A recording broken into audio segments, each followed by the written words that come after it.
j'ai eu le tort de mettre de l'ordre dans le service qui m'était confié. Et dans un premier temps, je m'y fais un désabus, mais à la satisfaction de ma première hiérarchie. Mais cette première hiérarchie a été chassée par l'ambassadeur renvoyé en France. Et du coup, un système j'ai été amenée à mettre en évidence un système de dépenses fictives imputées sur le budget dont j'étais responsable. Ce qui a entraîné de la part de la hiérarchie de l'ambassade des manœuvres pour m'écarter de l'ambassade.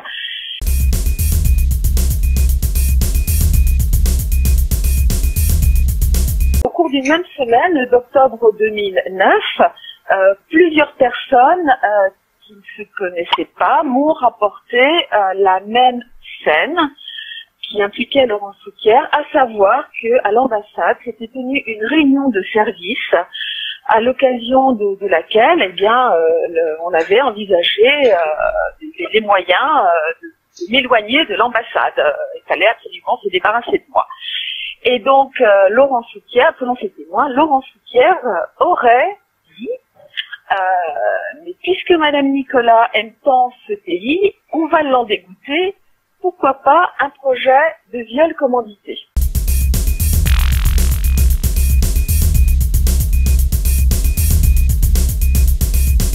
J'ai été agressée par surprise alors que j'étais assise à mon bureau par ma collègue de bureau qui était un emploi fictif de l'ambassade.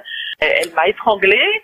À un moment donné, je perdais connaissance sous l'effet de la strangulation, j'étais en train de mourir.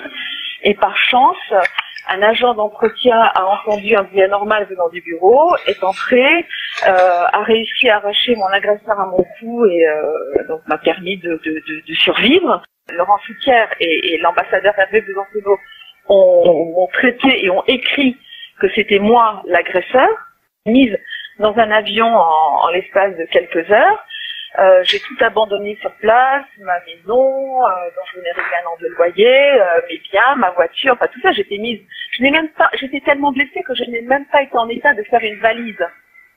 Et j'ai été rapatriée disciplinaire, accusée, mais sans commission de discipline par la suite, bien sûr.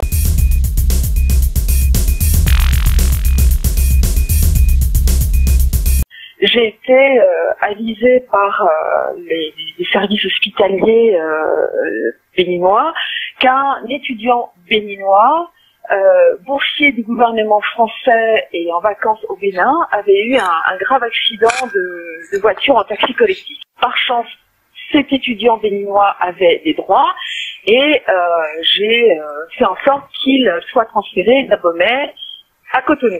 Souquier a débarqué et il m'a hurlé dessus en me disant mais qu'est-ce qu'on en a à foutre, un de plus, un de moins.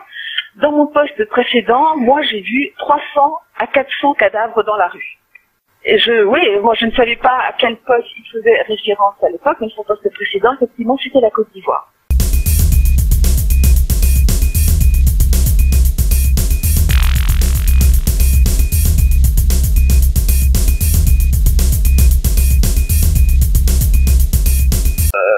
C'est totalement anormal et contraire à toutes les règles d'affectation les plus basiques.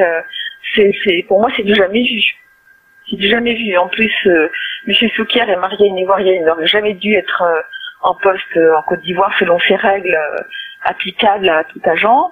Et en plus, qu'il vienne une troisième fois en poste en Côte d'Ivoire, c'est de l'incompréhensible.